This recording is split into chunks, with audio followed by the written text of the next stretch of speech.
Doug Shane at Bankster17 on Twitter, joined by Michael Gudadero at The Big Gouda on Twitter. And you can find us on YouTube. Just pop my name in there. Make sure you like, share, subscribe, click the notification icon so you know when we're going live. We're going live every Friday evening at 7 p.m. Eastern, every Sunday morning, 11:30 a.m. Eastern. And we record videos throughout the week. And if you have that notification icon hit, you'll know that we're there.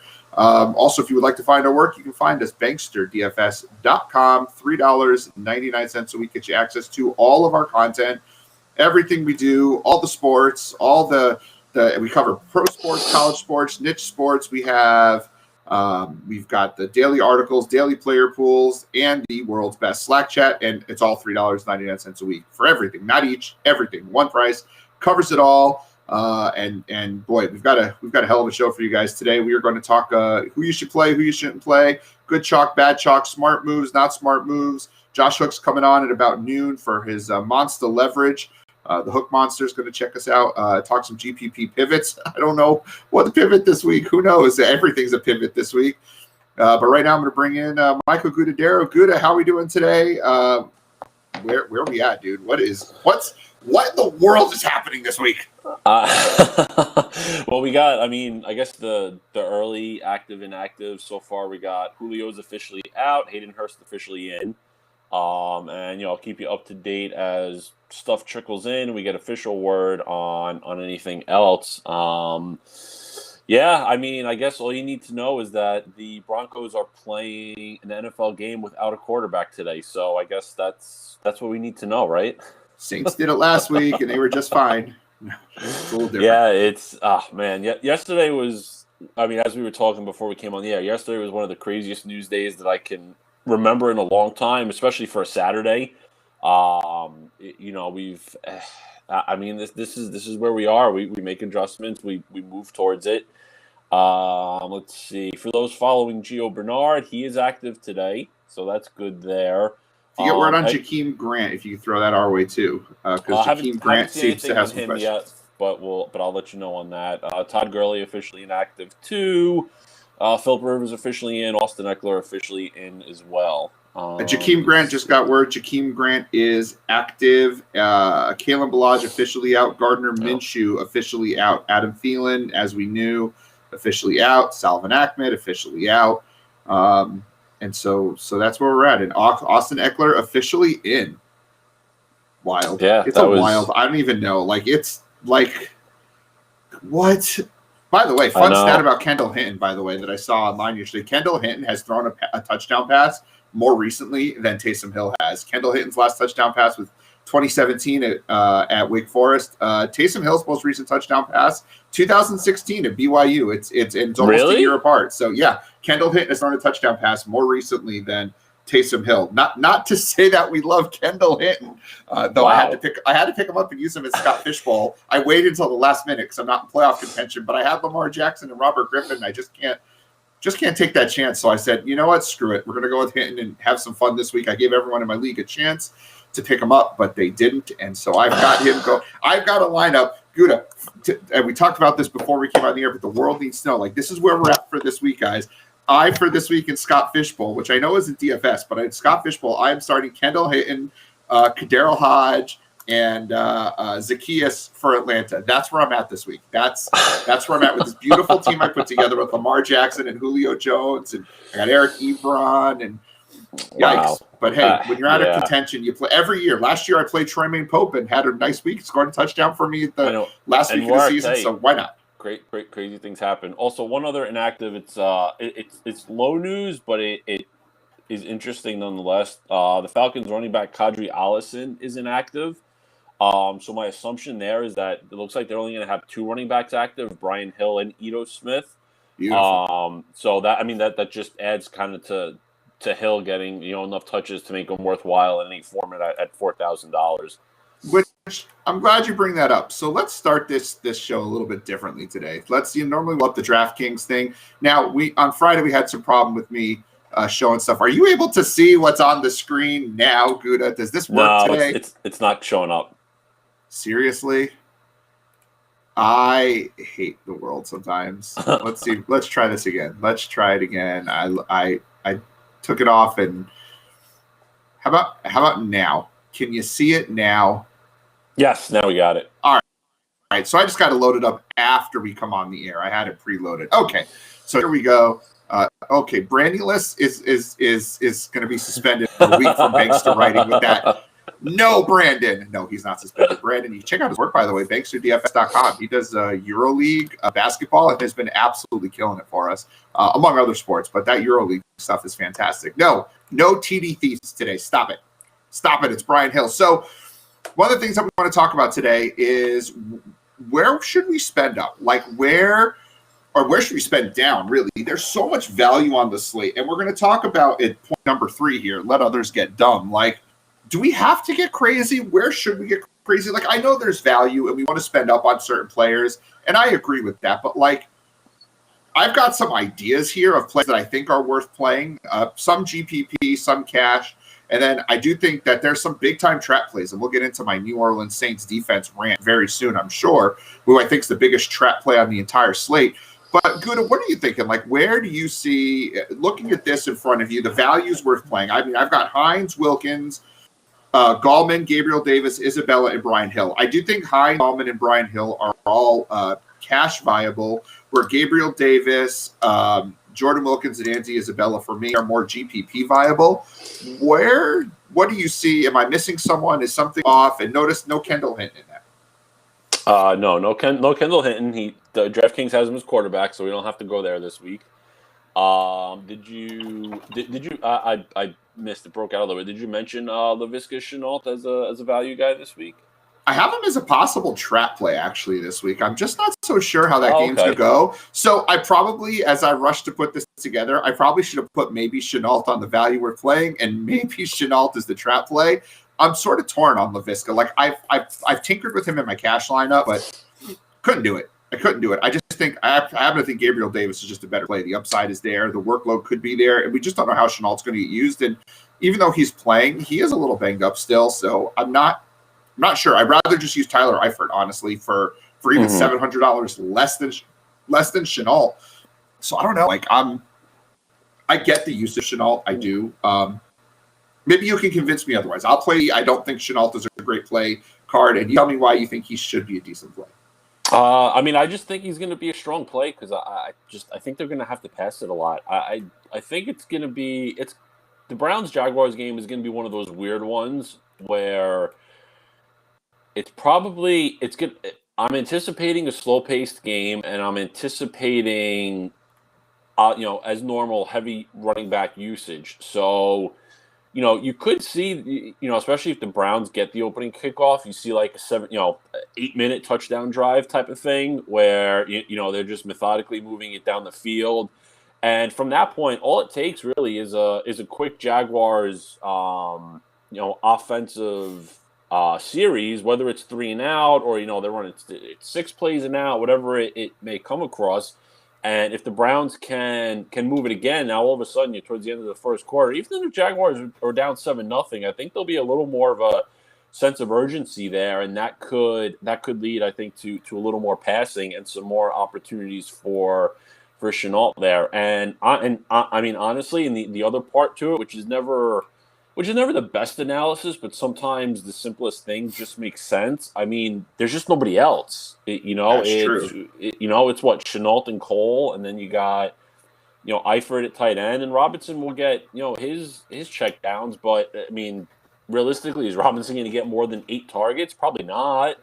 So there's going to be, I mean, they're probably going to throw it 30 to 35 times. So I think it's pretty reasonable to think Shenault's going to get anywhere it's a wide range, but I think anywhere in a range of 5 to 10 targets is very realistic, and probably even on the upper side of that range. So again, if you're getting a guy at $3,300 that is going to get you 7 to 10 targets, let's say, I mean that's well worth it. We're looking at receivers like Andy Isabella and like Gabriel Davis, who are basically in the same boat, but those guys were hoping they're going to get 5 targets as the number 3 option in their passing game in potential high scoring games. Well, why not take a guy in that same price range that's going to probably get more targets and arguably is the number 1 pass option on his team? Granted, the quarterback play in Jacksonville is going to be, is not going to be as good as Arizona or Buffalo. But I mean, Mike Glennon in his career hasn't been atrocious. He's not really NFL starting quality, but most backups, you see that their touchdown to interception ratio is generally even or negative sliding. Glennon's is actually positive. I think his career, he's like 30 touchdowns to 22 interceptions. That's because he over the line of scrimmage with that. Yeah, I mean it's not awful for a backup quarterback, and and he's made some money. He's been given contracts like to potentially start in years prior. So there's some they've seen some talent there, and and if he's taking over for Lutton, who is a rookie, and you would think, well, the Jaguars got nothing to play for. Why not just throw this guy into the fire and just see what he's going to be? We got nothing to lose. I think that probably says more about Glennon and that they think he can win games versus what Lutton can do for them. So I think Chenault's not terrible there, especially with the price of what we're looking for. Glennon's come out and said he's winging it. He said the same thing. What do I have to say? I'm gonna wing it, which could be fun. And the Browns' pass defense is not great. If I'm not mistaken, Denzel Ward is out. So I believe he's out again. So that's helpful. And what if I told you this? Every time I start with the what if I told you, I feel like I'm starting an ESPN 30 for 30. But what if I told you Laviska Shenault is what we all want Kendall Hinton to be today? We know Shenault can take snaps out of the back. We know he runs Wildcat. He's taking carries. They've been waiting to sort of unleash this kid. So I'm going to argue again anti-Shenault now because this is what I do. Because I could see both sides of it. And Shenault does get volume when he plays. And half his games, he's been above 10 fantasy points, which is all he needs. I do have him in the cash game pool. I don't have him as a preferred play, but I do think he's cash game viable. And he's surely far more cash game viable than either Gabriel Davis or Andy Isabella, who are way more variant on what their upside could be, especially Isabella, who I hate his hands. He drops everything, but he's got like this deep threat ability. And if Gilmore is going to shadow Hopkins and they're not just going to run the ball, I mean, maybe Isabella gets some shots. So I'm worried about Kyler Murray's shoulder. They said he looked tender in warmups. They said he looked a little tender in warmups, which I think could hurt his downfield passes. So I'm more on Kenyon Drake for that game. Who I think is a real sneaky GPP play today. We talked about that on the Friday live stream. I feel like I convinced you on that one, or we convinced each other that Drake might be a good play, and he still is. He's definitely in the GPP, one-off kind of a guy. So Isabella is definitely more of a GPP play. So maybe Shenault. Maybe I should probably spell maybe correct. Maybe Shenault. Maybe Shenault in a value worth playing. And I do think if we're talking, so for me, if we're going to talk values worth playing, and we're really talking cash games, because I think a lot of things are viable in GPPs. I think you can get a little wackier. I mean, I don't think. We definitely can get wackier in a GPP. But in a cash game, you want safety. And for me, that comes down to Hines, Gallman, and Brian Hill. I probably should have grouped them together on this list. I know for my personal games, I thought it was better to spend up a little bit more at wide receiver. And we're going to talk about that, about if you're going to spend down, what are you spending that money on? Because if you don't have a good plan for spending that money, then why are you doing it? Just play the expensive guys. So I know for me in my cash games, I've got Hines and I've got Brian Hill. Not that I don't like Gallman, because I do like Gallman quite a bit. He's been over 13 points the last 4 weeks. He scored a touchdown each of the last 4 weeks, has a great matchup, doesn't get a ton of work in the passing game, but at $5,000, it made me pivot off of Antonio Brown at wide receiver, who I really like for cash. And I wasn't able to get there earlier in the week.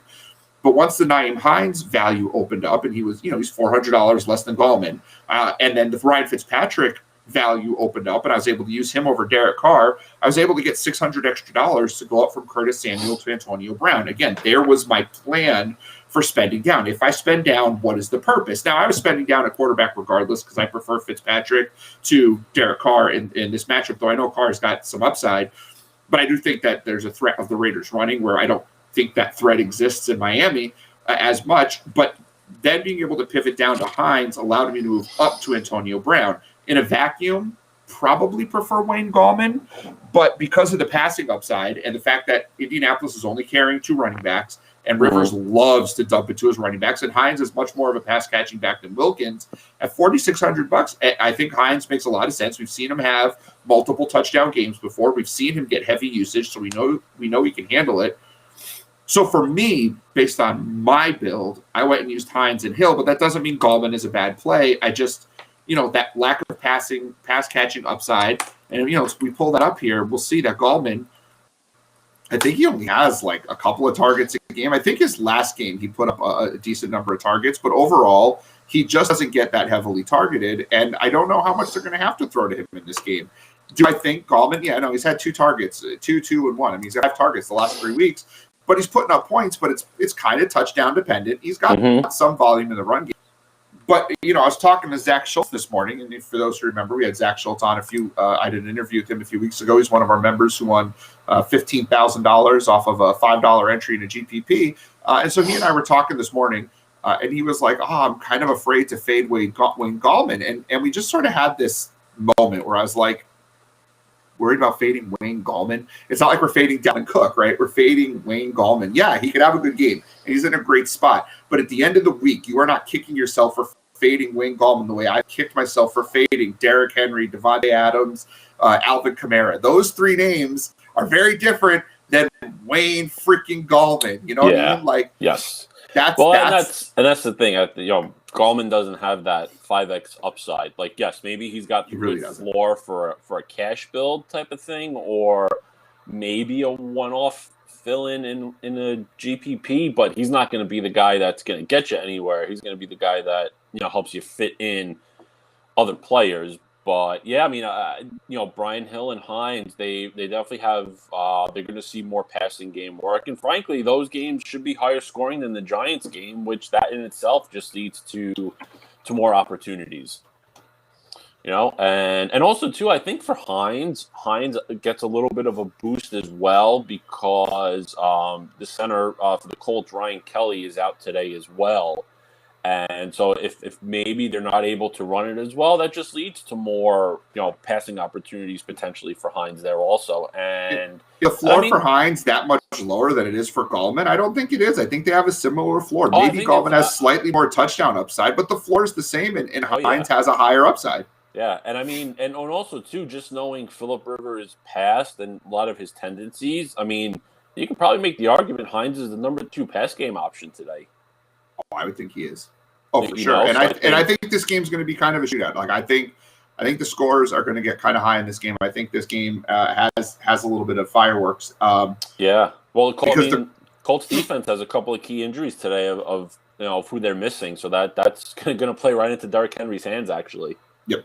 Absolutely, and I've moved Henry into a fairly prime spot in my GPP one-off plays. And I like him as a game stack. I like this as a secondary or tertiary stack in a GPP. I love going with Hines and Henry, or Henry and Pittman. I think there's some points to be scored there. And earlier this morning, Big Matt had asked me, one of our longtime members. You guys have seen his questions on the stream before. Matt had asked me, can I run Henry Hines? Because does that work well in a GPP? Because we were talking about the fact that, generally if you're running a GPP lineup, only 0.7% of the time does a running back, quarterback, receiver score 25 points or more each in a GPP. Thank you, Al Zeidenfeld, for that nugget that he says every week on his live streams, but it's true. So Matt had asked, hey, is there a stat like that for running back? And I haven't seen one. But in theory, if you're going to have running backs like Derrick Henry and Nick Chubb, I would say that their correlation is pretty low because it's rare that you're going to have two guys kind of go back and forth on that. But I do think that pass-catching running back like Hines plays really well against the Derrick Henry. If Tennessee wants to run the ball and Indianapolis wants to kind of get in the passing game, and Hines is the pass-catching back, I think that does play well. So I do think Henry Hines is a really good pairing if you're going to go for a secondary or tertiary stack. They play well with a Carolina stack, it's a little hard to fit them in with a Tampa Bay, Kansas City stack, but it's there. So I do, and that value is really good. Betty has a quick question since we're talking running backs a little bit. She wants to know, what do we think about Austin Eckler? Because I do think, we talk about values worth playing. Eckler at his price, 6,100, can kind of be considered a value. When I think value, I'm thinking 5K or less, but really at 6,100, Eckler's a value. And you've talked a lot about Eckler in the chat right now. So what do you think about Eckler today? Yeah, well, I think we look at it from two ways. One, we look at, for the Chargers, who's active there. So Balaj is out today, and they have Troy Maine Pope and Josh Kelly active, and along with Eckler. And quite frankly, we have seen Josh Kelly has had opportunities, just didn't do very much with them. And Pope is probably more of a third down back type of guy that's going to catch balls out of the backfield and all. And that's Eckler's, number one ability there, along with his improved rushing ability, over the past year and a half.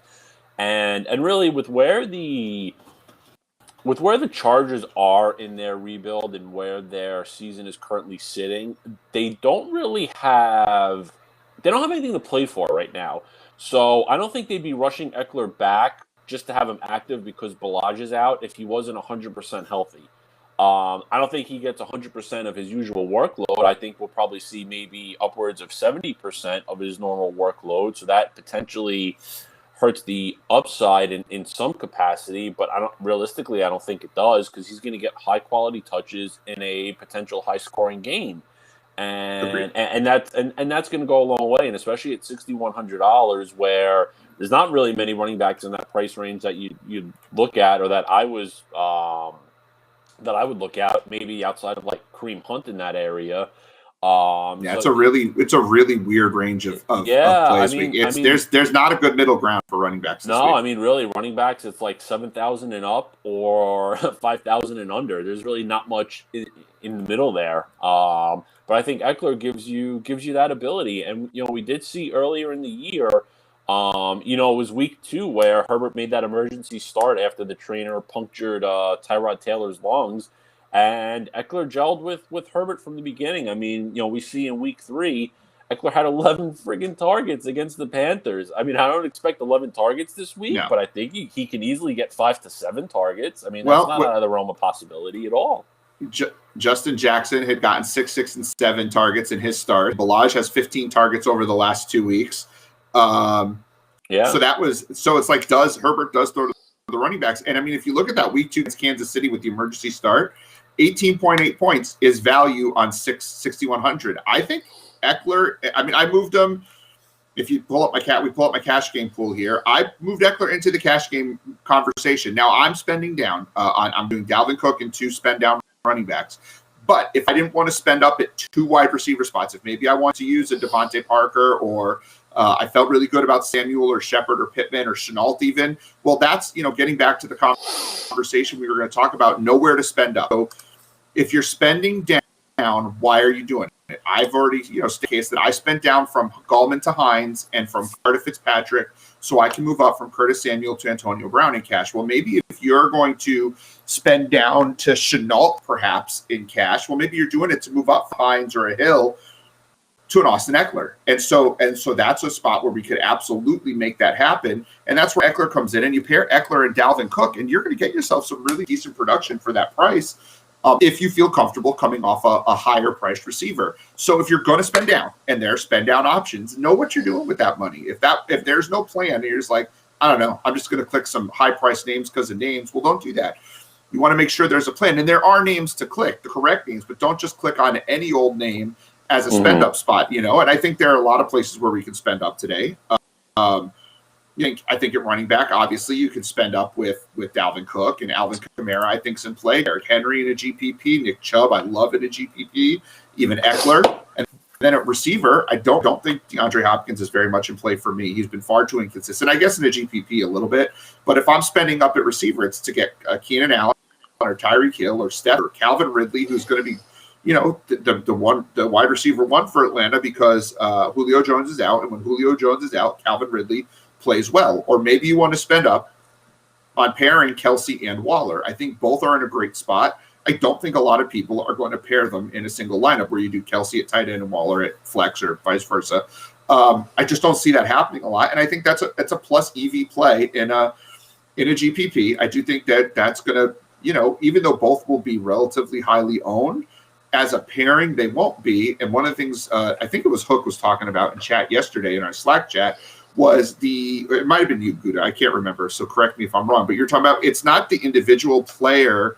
It's not so much the individual player that we worry about. It's the combinations of players and how that lineup is built. Mahomes, and I think it was Hook who was saying it. Mahomes by himself might be fairly highly owned because we were talking in chat how his ownership has kind of skyrocketed ownership into the 16 to 18% range from about the 10% range. But if you pair Mahomes with Hill and Brown and Kelsey, that particular combination might only be 6% owned. And so then you've taken an 18% guy and lowered the ownership by combining it. Well, that's how Kelsey and Waller can come together. And that's how some of these higher priced guys can come together. Because if you're spending down at one spot and then up at two other spots, or you're able to pair players that people might not be thinking of pairing together, that's where spending up becomes or spending down at one spot to spend up at another. That's where Shenault comes in, because a guy like Shenault is not just, and even Tyler Eifert at tight end or Kyle Rudolph at tight end, even Brian Hill at running back. I mean, those guys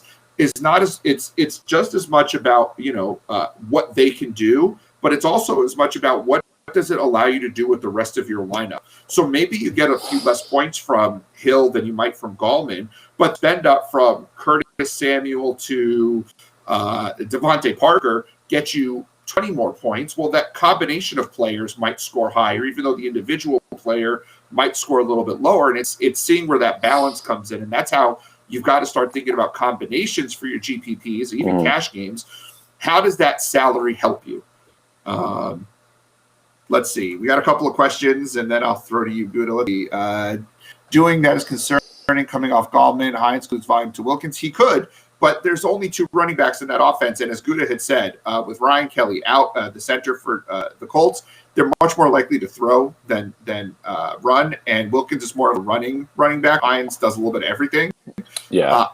I do think, I think it'll be 60-40 or 50-50. But in that offense, with the amount of snaps they're going to take and the pace I think this game could run, I do think that there's a possibility that I just think Hines has a safe floor, especially if he gets 5 to 6 targets. And I think that's huge. And also, too, something to remember, Jonathan Hines didn't play great last week. Taylor had the majority of the work, and Taylor had 5 targets. Jordan Wilkins hasn't had a game with more than 2 targets in it this year. Wilkins is just not a pass catcher. So, if you combine what Hines did last week, I think he had like 2 or 3 targets. And if we make the assumption he gets all 5 of Jonathan Taylor's targets, realistically, I think a safe floor for Hines is going to be at least 7 to 8 targets this game. Again, with how he had 4 targets last week. So, so I think a 7 to 8 target floor is extremely reasonable for Hines this week. Again, we know what Rivers likes to do. We know the makeup of the Colts pass offense that really, after Pittman, I don't think there's a true number 2 anywhere. There's a bunch of guys that Rivers throws to, but nobody, I think, is the standout number 2 type of guy. And I also think, too, I think Hines is pretty safe to assume 6 to 10 carries as well. So, sure, if you've got a floor of 7 to 8 targets and 6 to 10 carries at $4,600, that's fantastic. And again, we've seen what Hines has done several times with the ball in his hands. All it takes with this guy is one play to bring a 40-yard dump off to the house. And that right there, that just that smashes 10 points. That smashes his 11 points. It's 11 points. One play. And if you look, Hines has had 5 or more carries, not even targets. 5 or more carries in 60% of the games he's played this year, and Taylor's played in all of them, or most of them. And the last time they played Tennessee, I get that there was birthday narrative, but they clearly saw something. He had 6 targets and 12 carries and 2 touchdowns. I'm not projecting the 2 touchdowns, so let's throw that out. But even if he goes 5 for 45, and another, if he goes 50 yards on the ground, well, 5 for 50 is 10, and another 50 on the ground, that's 15 points. He's hit value. So I think Hines is really safe. And again, Wilkins will get carries. Wilkins is going to get you 10 carries, 12 carries. It's safe to say 10 to 12 carries. He's been, we've seen, 8 or more carries, 7 or more carries in a lot of games. 1, 2, 3, 4, 5, 6 of his last 9 games. Wilkins has had 8 or more carries anyway. So he's been getting work, and it really hasn't killed Hines. And now without Taylor in there, that's 20-odd touches that are going more to running backs. And Rivers loves to use his running backs. And none of the receivers are going to get a ton of volume. And even if one receiver gets 8 to 10 targets, that's the only one who's going to get there. He doesn't spread the ball around that much. He never has, unless it's to his tight ends and running backs. So I've got a question that I want. I was just say I got 2 news items just to, throw them up. Pass along. So one inactive that'll be interesting if you're playing some of the showdowns. Jalen Richard is inactive, so that probably puts Devontae Booker on the showdown radar. He'll definitely be the third down back. And again, if that game shoots out, Josh Jacobs gets phased out pretty easily, and it could become the Devontae Booker show with checks and pass plays. So that's something to consider if you're playing that showdown. And he's a great showdown play. Yeah, and it only took us a half hour to bring up the Jets yet again on the live stream. With Darnold active today, the reports out there is that Gase is going to go back to play calling. And with those two at the helm, I think that gives a big boost to Jamison Crowder this week. Gase loves to work in the slot receiver. Darnold is so hesitant to throw it downfield, so that'll definitely downgrade Perryman. It downgrades Mims, but I think there's a little bit of a better connection with Mims there. But yeah, I think it's a big upgrade to Crowder there, especially at where his price is. Nobody's going to be using him. Crowder with Darnold, 11 targets a game. Crowder with 2 targets a game. I mean, that's all you need to know. And I think he does the cash game consideration. I want to answer a quick question where we bring in Josh Hook. Because it's been sitting in the queue for a little bit. Big Matt wants to know, AB and Hines better than Gallman and Samuel? Yes, that's my cash game lineup. I have Hines and AB because I like AB. I like Antonio Brown more than I like Curtis Samuel. I like Samuel, but boy, Antonio Brown's been getting volume, and Brady just wants to force feed him that ball. So I feel really good about Antonio Brown. And his upside at $5,700 in a game that I think goes bananas. I mean, eight for 100 and a touch is not completely out of the realm of possibility. And that's 27 points. So, yeah, I really like that. And I just think he's a little safer than Sewell. Guys like Diggs and Rudolph. Rudolph in cash, I'm fine with. I'm going with Eifert to save the $200. I don't think he's that much different than Diggs or than Rudolph. And I don't have to worry about Rudolph and Cook stealing each other's touches. Diggs in cash is fine. I just prefer, and the volume's really safe. He's one of the safest receivers. But I have him slightly below Keenan Allen and Tyreek Hill in my personal rankings. I even maybe have him a little below Calvin Ridley for me in cash games. So I like Diggs just fine, but I'm not going there in cash. But he's not like a bad cash play. He's just not a guy I'm using this week, and he's not in my cash pool. And with that, we're going to bring in Hook, Monster Leverage. What's up, Hook Monster? How you doing today, buddy? I'm good, man. You guys, how you doing? We're doing great. It's nice to have you on board for another segment with your Monster Leverage. Now, before you came on, I don't know how much you've been able to listen to the stream, but we were talking a little bit about your. We have a couple of concepts you were talking about, and one of them I brought up on the air, and one of them I'm gonna bring up afterwards. You're talking about the combination of players pulling down ownership percentages. We were talking about the.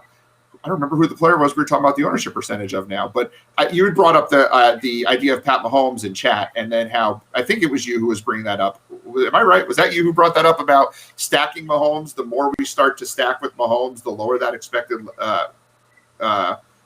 ownership comes in, or was that someone completely different that was talking about that in chat? No, that was last night. Yeah. And I think the way it started was someone said, oh, Mahomes is going to be like 20% owned. And then I go, well, that doesn't mean we shouldn't play a good play, like just fade him. Like with each time you take a stack to another level, we're going to lose cumulative ownership. And that's like the name of the game. So like I'm not fading Pat Mahomes because he's Pat Mahomes and has a killer matchup today. So like what I did, and this is going to one of our leverage points, like you take him to Tyreek Hill. So therefore, there's going to be Mahomes lines with just Kelsey. So you lose some of that ownership because Kelsey's going to have a lot of ownership too. So with just and Hill, I probably cut his ownership in half, like because you're looking at the total roster again, like we said, together. And then if we take it even to a third level where we bring it back with Antonio Brown, all 3 great spots again. But now we're looking at rosters that are probably less than 5%, I would think. Like I mean, each time you theory probably cuts in half the ownership with them.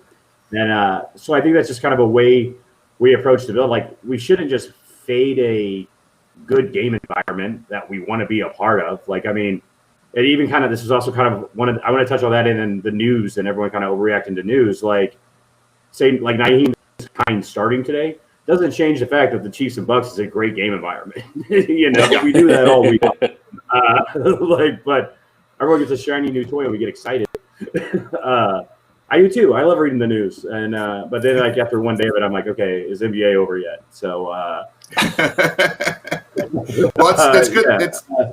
That's good that you brought it up, Hook, because one of the things that we were going to talk about, and I was kind of waiting for you to show up to have this conversation, because you're the one who brought it up in chat yesterday, is my third point on the screen. If you can see my screen, let others get dumb. And I feel like that's kind of the Cliff Notes version of what you were saying in chat yesterday. Is there's so much out there with the shiny new toy factor, and what do I do with Denver? Like, don't do anything with Denver unless there's their defense, but don't do anything with that. Like, there's so much out there, and it's like. Talk to us a little bit about not being dumb when the world starts to set on fire. You know, how do you handle that? I even kind of preach this in baseball is I just go like when we like stack, like I don't look for three guys, like I go in, like I'm committed. I want the game environment. Like if you even look at the Thursday slate, because I think all of us played it, right? Like you needed Watson and Fuller, but I had Cooks on all those lineups too, and I had a pretty good day. And the guy who won the thing had Fuller and Cooks, and they were both incredibly chalky. It didn't matter. You just needed them both. Or you just needed Mahomes. Like, okay. How am I'm saying this wrong now? I'm getting too wordy. I apologize. But no. That's okay. You're on with me. No one gets wordy than me, Hook. Don't worry. What I'm saying is, like, we're trying to attack a good game environment. We're going to look at the Chargers game today, right?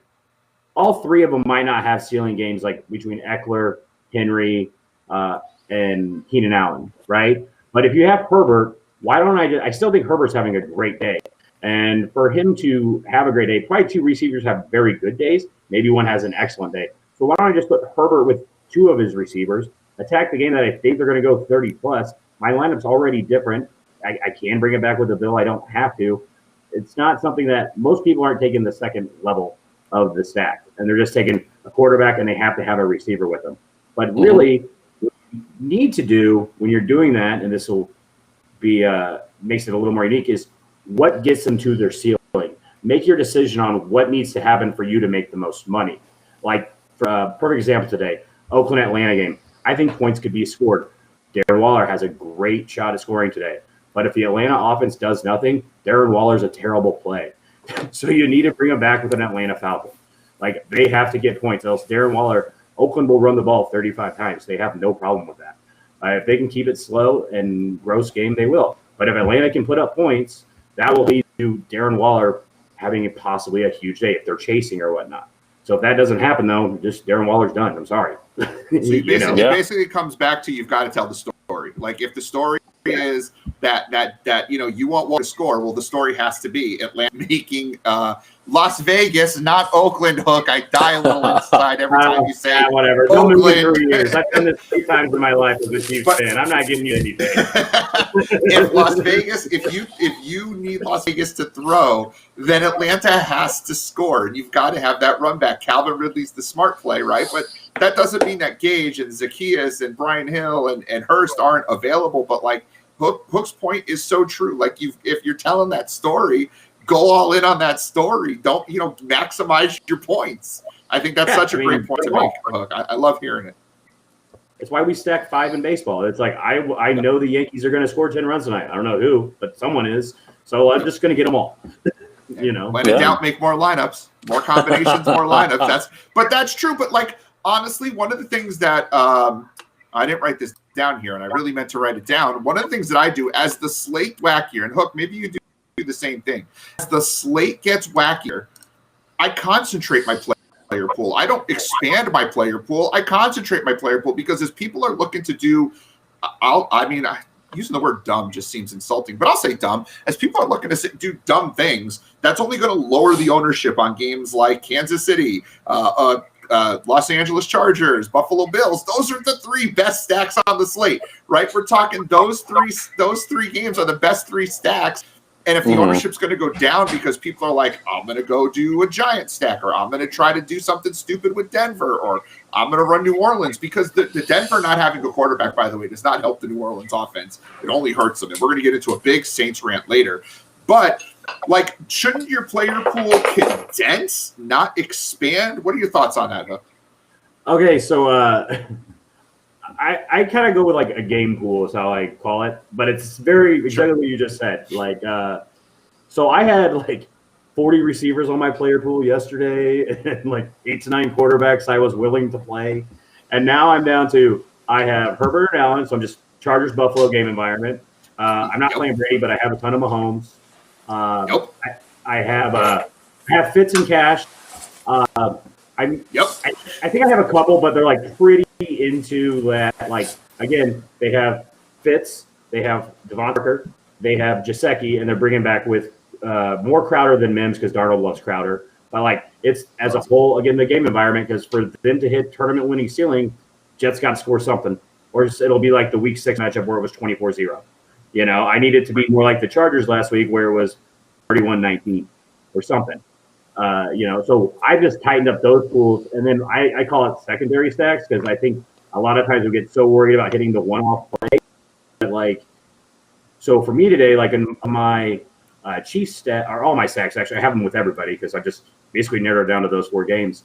I've been bringing a lot of my games back because I think Arizona is going to in a really good spot today. And so I'm bringing them back with Jacoby Myers, who I think people are going to be off, which they shouldn't be. And I like Andy Isabella as well, because if you look at what Belichick has done, he'll probably try and take out Hopkins, maybe even Kyler's rushing yards. And then with Fitz not being in the lineup at $3,000, Isabella naturally will slide into that little slot position. Maybe I get a few of those like 5 to 7 targets Fitz sees every week. And if New England's trailing, they're just going to pound the ball with Myers. I know we're all off a lot of people are off Myers from the Houston game last week, but he was averaging 40% target share the 3 weeks before, and he's going to be like less than 5% owned today. Sign me up. You know, I mean, way less. I bet she's under 3% this week, if that. I mean, he could be 1.5% owned. And that goes to shiny new toy theory. Like, he's probably 7-8%. Now he's like 3%. I think the Arizona New England game is grossly overlooked. In any other week, if we didn't have, you know, Buffalo, San Diego, a big Chiefs matchup, Arizona New England could be chalk.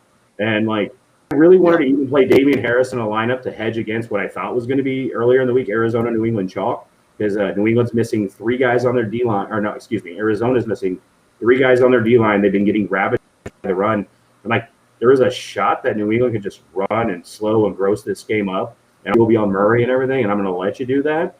But now that no one's on it, I'm like, well, I like Arizona offense. I like Cam Newton in a comeback to Myers and Isabella. Like, I don't want to pay for Hopkins because I mean, his ceiling is weird. It's like he either is going to kill your lineup or maybe help it, you know, but it doesn't really. He's way too variant this year. He is, man. Like, half the games, it's under 10 points. It's gross. But like Isabella, like, I still think Murray and even Drake to an extent too. Like, that's my 4th game. I have the Patriots in Arizona, and I have Murray ran with Drake and Isabella, where I just think I get kind of all the points that way, or exposure to all of them. But I just, by saying that, I guarantee to Chase Edmonds rushing touchdown, which will have no exposure to. Hey, we like Drake. We've been talking up Drake since Friday, and we've talked ourselves into the Drake fan club over this weekend. We love him as a one-off. Like, I think he is. I think he makes a really good. I think he makes a really good good play. Big Matt just wants to know, as we're talking about this game, how do you feel about Damiere Byrd as opposed to Myers, or is Damiere Byrd the shiny new toy, and Myers is the guy that you're going to get the lower ownership on? I think they're both going to be low. I like Myers because he's going to line up in the slot more. And if you look at Arizona, they've been getting just torched over the middle, like, I think Tyler Lockett's big game was against him. I don't have all the exact players it was, but I noticed the slot was actually the position you wanted to target him against. And I still think, like, I think Romeo Crennel comes from the Bill Belichick school of defense. So I think they were just trying to take out the number 1 weapon last week with Jacoby Myers in the secondary. And I think that's why he had maybe a bad week. And Byrd was just so open, they took advantage of it. I don't have any Damiere Byrd. I'm just running Myers. That's just 40% target share, not in a very beatable defense. So that's where I'm at. So where else what's we looking at today? I know I hit you with some questions that probably weren't on your list of things to talk about. What else you got for us today, or did we kind of cover it all? Well, we covered a lot of it. Yeah, there's we just discussed the New England Arizona forgotten game. The Chiefs game, the guy who's going to have no ownership and it's going to make your stack really unique, and no one will have this. You're Brian Mahomes or with Hill or Kelsey. A lot of people are kind of talking up Watkins. I don't hate it, but he doesn't run the routes that really lead to a lot of points. McCole Hardman, baby, it's his season. His two biggest games this year. Here is what they have unique with them. They were against the Jets. He had 9 targets, 7 receptions, 22 points. And then against Baltimore in week 2, he had 6 targets, 481, and a touchdown. The reason this is significant, the two teams that blitz the most that the Chiefs have played this year are the Jets and Baltimore. The way you beat the blitz is you have pass protection, you throw it deep. McCole Hardman has a great shot at running the other Tyreek Hill routes who they'll focus on. They'll be at a one-on-one. He has speed. He can beat any of them. And yeah, I'm a little surprised at his price. It's a little higher than I thought it would be, honestly. I'm surprised Hardman is still priced above Demarcus Robinson at this point. That's it's a little surprising to me, but I'd only keep his ownership down. Yeah, no, I agree. I was hoping he was be like 3,400 today. Like I was like, "Ooh, man, I'm just gonna do this," and nope. That's always sad because I don't look at pricing until almost Friday night, Saturday morning. I just you don't. It's the last thing I do. I try and figure out the game first and then go.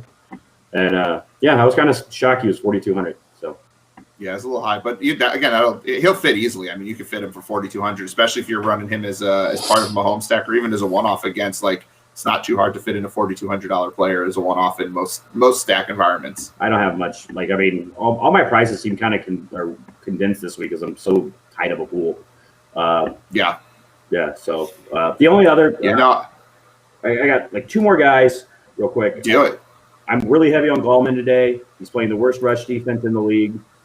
Cincinnati defense as a whole is terrible. I'm bringing it with the Giants. Don't be afraid to throw AJ Green or T. Higgins in that. The Bengals will still throw it 40 plus times. Green at 3,600 can pay off value, and no one will be on it. And the last one, Jordan Reed, for another cheap tight end. The Rams are targeted most by tight ends in the league. I like bringing it back with Kupp because for Kupp to have a ceiling day where that gets the Rams to go pass heavy, the Rams are going to have to, or the 49ers are going to find a way to score points. Nick Mullins throws to. Nick Mullins throws to tight ends at like 28% rate over his career. And I mean, the Rams corners are good enough to shut down whoever's playing receiver. I don't know who's healthy for the Niners this week. I mean, it's going to change by the mid-game. So, it's just that kind of running back chart is ridiculous. Yeah, I mean, the Niners they're just a mess. Their health is just a mess. Like you can take advantage of that if people see that queue next to Reed and keep that on. I mean, the ownership's going to be down on Reed, and he was productive last week. So yeah, I get you. Yeah, I mean, as long as you're not like the Chargers where you stab your players and injure them, like you're okay. But we just call that the West. So just keep that trainer away from Beckler. We'll be okay today. Yeah, right. No, I love it. Thanks, Hook. And you know what? I think it's refreshing to hear, and it's reassuring to hear that there's someone else out there who pretty much has the exact same pool that I've got outside of Arizona and New England, which you're right. I'm ignoring a little bit, probably more than I should. And but I'm so condensed onto the Kansas City game, the Buffalo game, and the Chargers game. I mean, that's where all GPPs are coming, and I'm just mixing and matching around with those players. And so I think they're going to be the high-scoring games. And if people are going to get queued elsewhere, great. I'll just take the best players. Like that just seems smart to me. And so it's so funny how we bring you on for my leverage, and it's like, oh, you might think we're going to hear about some 2% owned guy. No one's nuts. Pat Mahomes. There's your leverage. Like, I tried to get the Jets 2 weeks ago. Like I told you guys, like I don't know why you guys are doing this. The Jets are terrible. No offense, Mike, but no, they're terrible. The secondary. Like, no offense taken. Yeah, he's going to be good.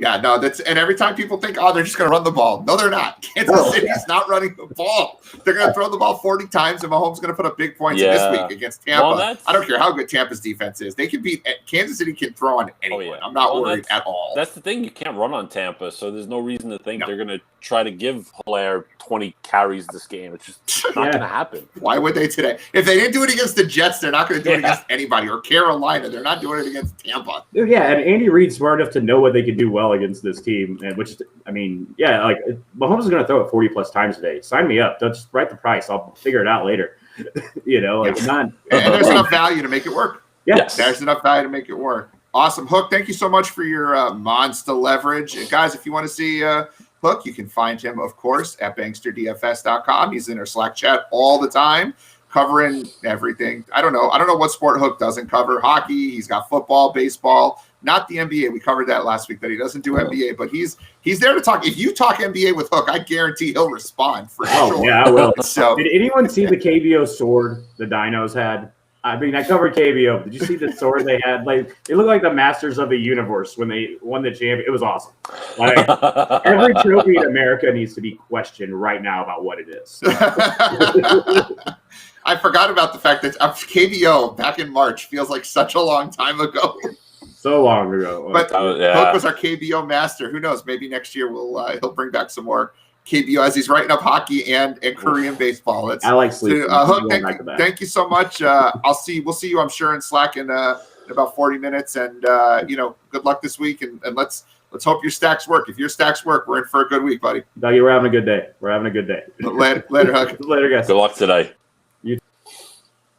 All right, so we got a question from Steve in the chat. Defense. I don't know what that's in reference to, but it allows me to go on a little mini rant. And for me, that's what I love. I love my mini rants. I want to talk about the New Orleans Saints defense. I think they are a monster trap play today. Everyone's like, oh, Kendall Hinton starting for the Broncos. Kendall Hinton, monster, that's a great play. And look, the Saints have been outstanding. 14 or more points in 3 straight games. They're not giving up points to anybody. And that's cool. Like, don't get me wrong, but look at where a lot of those points are coming from. 8 sacks, 2 sacks, 3 sacks, 5 sacks, 2 turnovers, 4 turnovers, 3 turnovers. God darn, the Saints have been good. But you get your defensive points off of volume. And and that's passing volume, because when a quarterback goes back to pass, I'm doing this again where I'm showing the stats and no one, because I didn't turn it on. Like, I get it. The Saints have been really good, but you get your points from volume. Atlanta passed a ton. Tampa passed a ton. San Francisco passed a little bit in that game. You get your points from quarterbacks going back to pass. Do you think the Denver Broncos are going to throw the ball 30 times with Kendall Hinton at quarterback?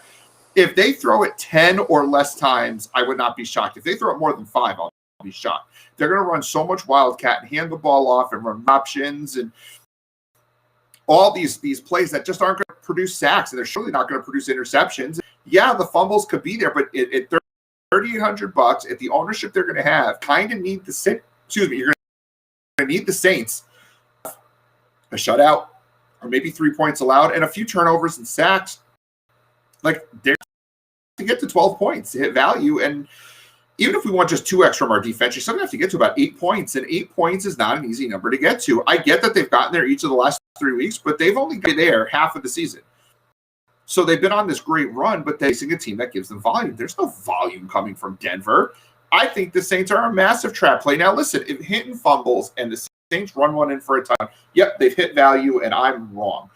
But it's not about being right in terms of the final point total, I think, in a lot of ways. It's about what situations are going to put you in the best place to succeed. And the Saints defense, I don't think is going to give you opportunity to succeed. I just don't think they're going to face the kind of volume that you're going to need in order for them off their price, especially when you can come all the way down here to the same game. Denver Broncos defense. The Broncos, they're a they get in the backfield. They're a high-volume sack team. They had 4 or more sacks in 4 of their last 7 games. New Orleans is going to go back to pass. I mean, Taysom Hill loves to run around, and if he's running around trying to make a play, he can get sacked. He gave up the most. The Falcons had their highest sack total of the year last week against Taysom Hill, and they turned the ball over once. That was 5 points. I'll take 5 points out of the Broncos. Like, everyone's forgetting Denver in this game, that they're just this really strong defense. This is like the Rams a couple weeks ago when the Rams were $2,200 against the Seahawks. Well, the Rams get in the backfield. They forced turnovers, and the Rams were a great play that week. Well, are the Broncos a great play? I don't know if they're a great play, but they're putting you in a position to put up points, and they're surely in a better spot than New Orleans. The only thing that New Orleans defense gives you is the fact that they're going to they're not going to allow a lot of points to Denver, most likely. But if Denver forces a turnover in the red zone and they score a touchdown, there goes your shutout, there goes your 3-point bonus, whatever it is. Like, you get 4 points out of the Saints. You get a couple of sacks, 7, 8 points. Like, that's a realistic total. I can get that out of Denver. Yeah. And let's not forget, too, the Saints starting left tackle and left guard are both out. That's not easy to replace in one shot either.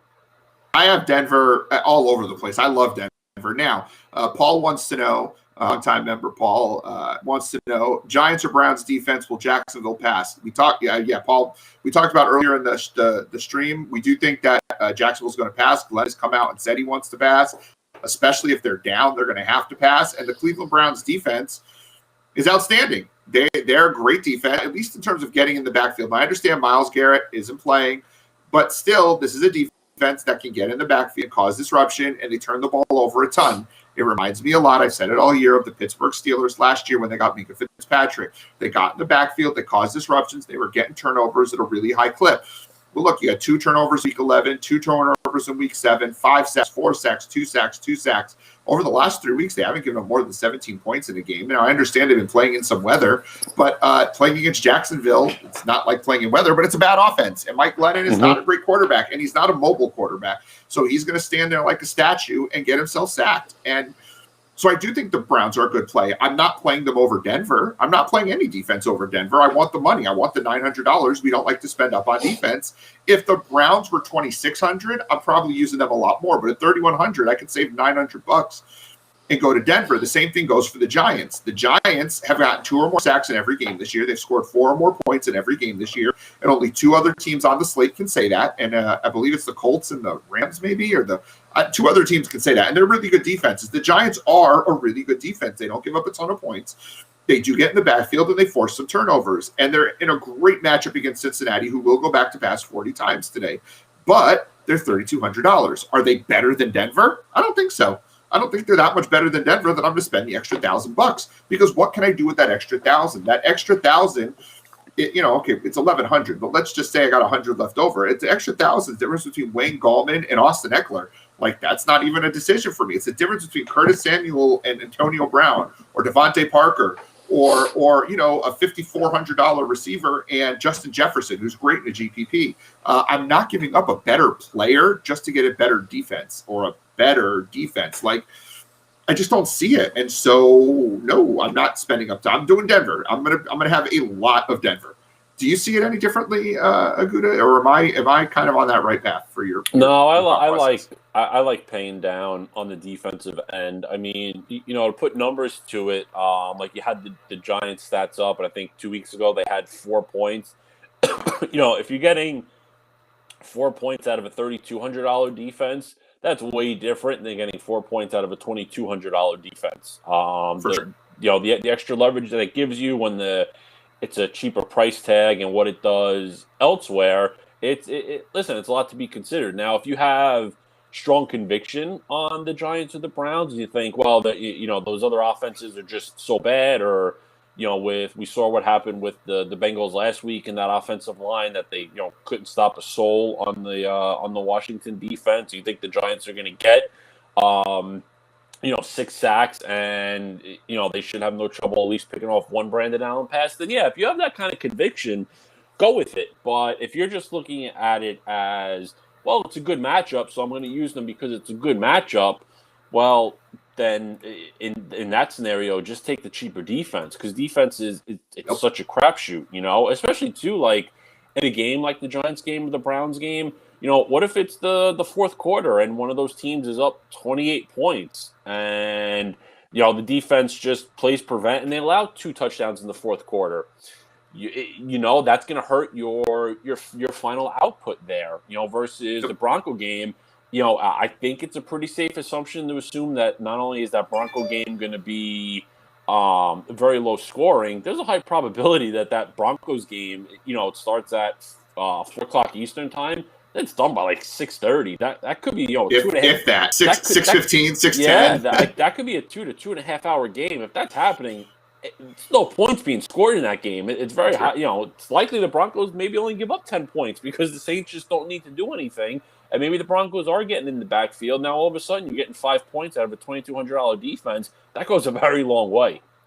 You think Von Miller's not going to try to step up and win this game for his team? Like, honestly, like, he's still got it in him. Like, that defense is still good, and they're going to get in that backfield, and they're going to try to win that game. They're going to try to play the field position game. Both teams are going to run the football a lot. That clock is not going to stop the entire game. We might see less than 20 total passes combined from the two teams, and that clock is going to run. And if they can get sustained drives too, and we're not punting too much, it's like I just don't see a lot of points. But again, especially with Taysom Hill, a quarterback, and Hinton probably handing the ball off more, whereas Hill might try to throw. If Hill's attempting to throw and he's running around, that's going to be a sack. Where if Hint is handing the ball off, it's going to be a run, and there's no sack given. Like, the opportunity for sacks is going to be much higher for the Denver Broncos. And if Taysom Hill is running the ball, I think he's more likely to fumble than like Phillip Lindsay running the football or Melvin Gordon running the football. Like, they just don't fumble that much, those guys, and Taysom Hill does. Yeah.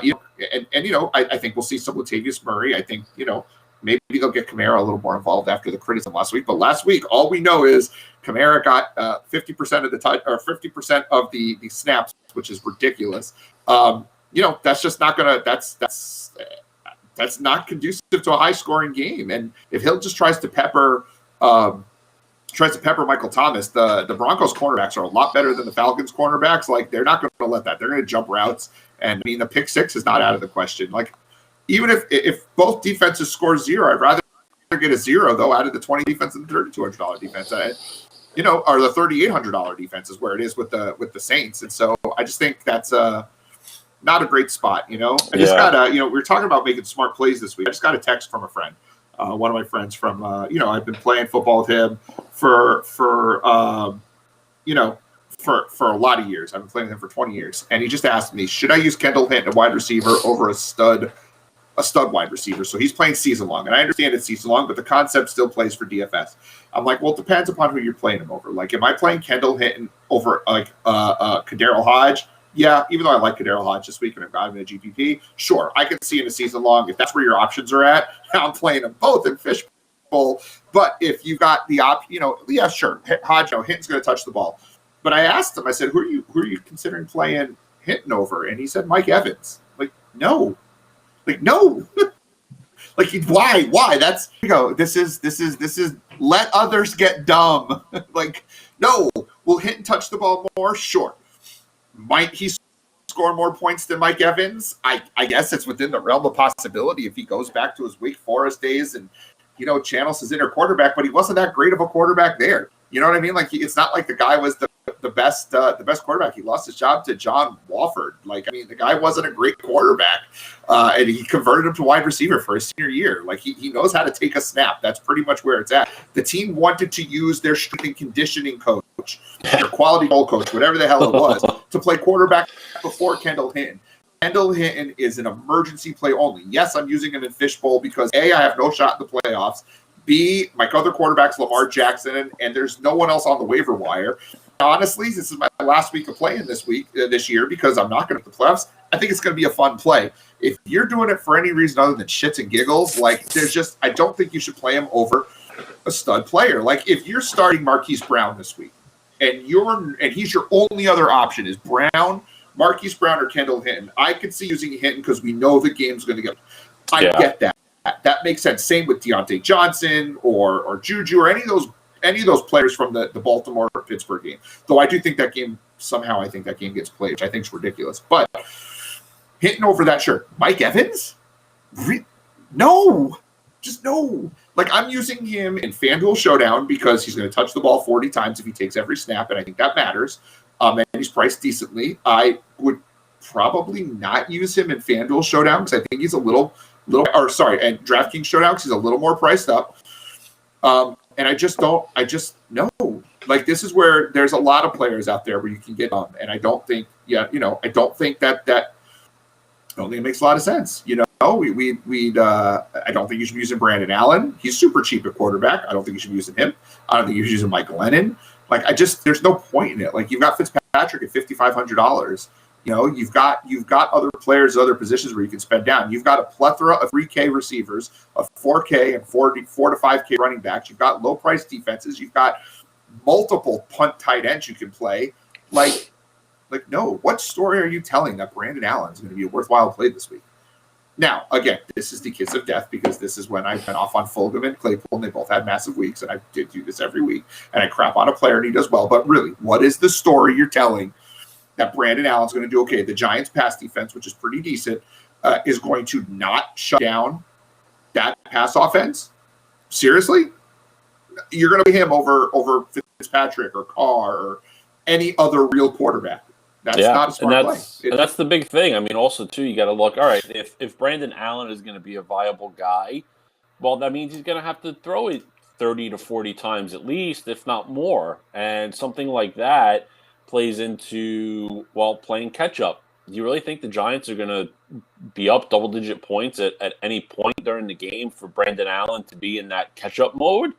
I don't think so. I mean, I think the Giants control the game pretty easily, but I think more so control the game where it's a low scoring and they're maybe up by a touchdown type of game. I don't think we see the Giants up 14 or even 21 points where it's like, all right, let's unleash Brandon Allen and throw it 4 times because we're down 21 points. I don't Unleashing Brandon Allen only helps the Giants defense. Doesn't help you if you're using Brandon Allen. That too. But that's, back to your point about the story, that's the only scenario where you can even make the argument that Brandon Allen is the viable play there. And, I mean, let's face it, the Giants don't have an offense. They're going to be up 21 points. That's true. Listen, I've got Brandon Allen in exactly one lineup, and it is the FanDuel Giants showdown with Cincinnati because they didn't price Allen up enough, and I needed one Cincinnati player in my lineup, and I did because you have to have one Cincinnati player, and I'm like, well, at least he's going to touch the football. Other than that, and so that's where, and it's not just that, but like we talked about it with Hook, like people are there are less people playing Kansas City, the Chargers, and the Bills than should be. Those are going to be the 3 highest scoring teams on the slate. I know that the odds say Cleveland is projected to be the 3rd highest scoring team. And I love them in a GPP. I love Nick Chubb in a GPP. But when I'm sitting there putting together my GPP stacks, I'm starting with Mahomes, I'm starting with Josh Allen, I'm starting with Justin Herbert, and I'm not really vying, moving off of them. Like, those are my 3 quarterbacks. I'm building around them, and I've got some Nick Chubb in there. I've got some Laviska Shenault as a run back there. I've got some Derrick Henry and Naeem Hines and Michael Pittman. Like, I've got parts of other teams. But the main parts of my stacks are going to be those 3 teams because they're going to be the 3 highest scoring teams in theory, at least in my mind. Like, I think they're the highest scoring teams. If you feel that the Ram is going to score pretty high, great. Go and stack Matt Ryan and Calvin Ridley and Darren Waller and Nelson Aguilar. Like, there's literally nothing wrong with that. That's not a bad way to look at it. Same thing on the other end. Do the same stack, but with Derek Carr. I get that. If you think Carolina's in play because Minnesota is going to make them throw a little bit and Minnesota's pass defense is bad, cool. I get that. Just because I've condensed my player pool to 3 quarterbacks for GPPs, it does not mean that there aren't other spots to look at. But I think if you're stacking Cincinnati, you're stacking Jacksonville, you're stacking the Jets. Mark, don't do it. We're not stacking the Jets today, buddy. It's not happening. If you're stacking Denver, you shouldn't do it. Like, I even get stacking the Minnesota passing game. You want to go Cousins and Cook and Jefferson with a Robbie Anderson type run back. That makes sense. That's fine. But what are we doing otherwise? Like you really should condense the player pool. As people are getting crazier, you get smarter and you tighten that pool. I do think one name that people are missing. It's sort of out of left field a little bit, Gouda, but I think Raheem Mostert is a name that people are ignoring and didn't. He plays. He gets the majority of the workload for the 49ers, and he is just a touchdown machine. Like, I know he's just got the 2 on the year, but he's only played in the 4 games. He's a threat. He's got a nose for the end zone. The Rams have struggled against the run this year, and he's only $5,600 in a GPP. I think he is in that price range as viable as Kenyon Drake, and I'd probably in a GPP use him above Wayne Gallman. He's right there with me with Eckler, but I mean, I like him above Damian Harris. I like him above most of the other players. I probably would use Mostert above Hunt in a GPP unless I was stacking the Cleveland running game, which I am, but I'd use him above Gio Bernard. Like, am I wrong here? What are your thoughts on? I know we haven't talked Mostert at all, but do you have any thoughts on Mostert? Not particularly. I'm not that into it. I mean, God only knows what the 49er offense is going to look like. I mean, they've been, between the injuries and just the struggles they've had all year. I mean, their receiving core. I think Debo is going to be active today, but there's not much else there. Mostert will get his touches. I suppose there's a path there. If the defense can hold back, can contain the Rams' offense a bit here, then Mostert will get some more touches. I'm just not that into it. I think it's just easier avoiding him and just kind of seeing how that 49er team plays out too. So if I say Mostert or Drake, you're taking Drake. I would take Drake. I just think there's better. Probably do. Yeah, I think there's a better chance of Drake performing well than there is for Mostert. What about Mostert or Giovanni? We're going to play this game for a little bit. Mostert or Bernard? I'd probably go Mostert over Bernard, actually, because Bernard. Yeah, Mostert. Bernard has struggled, and I mean he'll be out there. He'll play the majority of the snaps, I assume. I mean, you got the concussion issue with Bernard. I mean, one bad hit, he's out of the game early potentially. We usually don't bake that into it, but I think Mostert actually probably has more upside than Bernard would this week. I definitely agree with that. Mostert or Hunt? Definitely Kareem Hunt. Even if you're not pairing it with Chubb, you just as a one-off, you'd go Hunt over Mostert. I understand that. Yep. Okay. I'm not so sure I'd make that same choice. I like Hunt as a thing. I don't know about that. I mean, listen, Hunt consistently is playing at least 50% for sure. of the snaps, and Hunt's usage is always high. Now it's a little. Sometimes he can be a little game flow dependent, but like we said on Friday, Hunt seems to be more of the goal line back than Chubb is, because Chubb is the one working it between the 20s, and then he gets exhausted, and they bring Hunt in to clean it up, or loses a contact or something like that. Yeah. All right, one last one. In a GPP, Mostert or Gallman? Like, I know in cash we're using Gallman, but in a GPP, Mostert or Gallman? Doesn't Mostert have the upside? Like, right, we're trying to win all the money in the GPP, and he's going to have no ownership, right? Like, I'm trying to totally convince you on this one. I probably go Gallman just to use the $600 elsewhere. All right. I think that's fair. I think in these matchups, I think Gallman and Mostert's ceiling are probably pretty similar. I know we've seen those 25, 30-point games from Mostert. I just don't think it's that type of game situation for him this week. All right, let me throw another one at you. I kind of like this game. Drake, Drake or Hunt in a GPP, one off. I'm just trying to discern where we like this mid range. Like, I'm just trying to give the people in the last as they're throwing together these lineups. Like, I'm trying to find something in this mid 5K range that that might be worthwhile. I think in a one-off scenario, I'd probably go Drake over Hunt. All right, so we basically have it. Drake, you have it at least from those four backs. Drake, because we're gonna throw Gio out because Gio's trash. Drake, Hunt, Gallman, Mostert. If you were going to rank them. Yeah. All right. See, if I'm going to rank them, I go Drake, Mostert, Hunt, Gallman. For a GPP. For cash, it's Gallman and throw the rest out. Like in a GPP. For cash, definitely it's only Gallman. Yeah, and I think we agreed on that. Okay, so we really disagree on that on the Mostert. Okay, interesting. And I think the ownership will show that too, honestly. Not confident enough to throw a board bet up because Lord knows that means it's a lock that I lose. And I really need Gallman to not have like the best day ever since I'm using Hines over Gallman, and I was on Gallman all week. And so pivoting off of him concerns me. I would go back to the Zach Schultz conversation where I am a little worried about fading Wayne Gallman, but like it's where we got to be. All right, as we wrap this bad boy up, Gouda, we got any last thoughts for the? Did we not hit on anything? Let me see what we got here. Where we spend up. One guy that we brought up on Friday, and I think this gets into the let others be cute or make dumb decisions. If you really want to fade those cheap chalk running backs, you can maybe consider Frank Gore just because we know Adam Gase has the love affair with him, and P. Ryan's out, and who else is going to get running back touches? I don't think there's enough upside there to use Gore, but if if you wanted to go chalk everywhere else, like use the chalkiest players at all the other positions, and you got to pay down on a running back, yeah, you know, Gore maybe won't kill you from that standpoint. I mean, I think I have him in one lineup just because, you know, on that idea of being super chalky everywhere else, and then, you know, not using Hill or Hines and using Gore. But other than that, I mean, you know, just an idea, but, you know, just something that's probably better left off for other people. Frank Gore is averaging 15 touches a week the last 2 weeks. The Miami Dolphins have allowed 98 or more rushing yards in every game but one this year, and the Jets are going to try to slow this game down. Frank Gore at $4,300 is an excellent play. Great call. I forgot to bring him up today.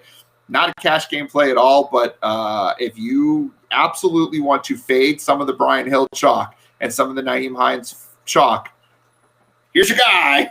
And I got him in lineups. I do. I got Gore. I mean, listen, if everybody's using Hill and Hines in combination, I mean, is using Frank Gore and Jordan Wilkins in combination that outrageous of a thought? Probably not. Not at all. I mean, listen, let's play this game, okay? Play this game with me. 50 yards rushing, 2 catches for 20 yards, 1 touchdown. Is that out of the realm of possibility? Oh, not at all. Not at all.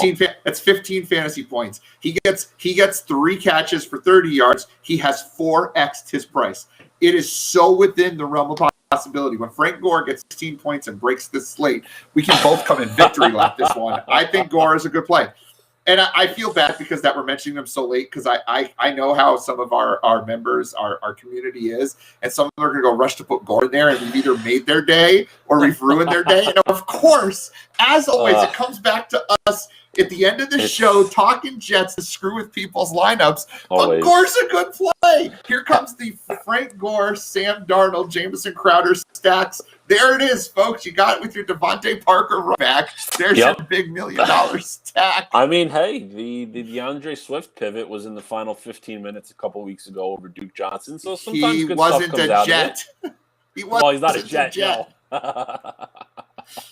I mean, I'm just saying. Like, I'm just saying. Like, you could start your lineup a lot worse than this. This is it. We're going to do it. We're going to build one lineup before we get out of here, because we haven't built any lineups during the stream. Oh, but look at this. There's Matt. Gore for all the money.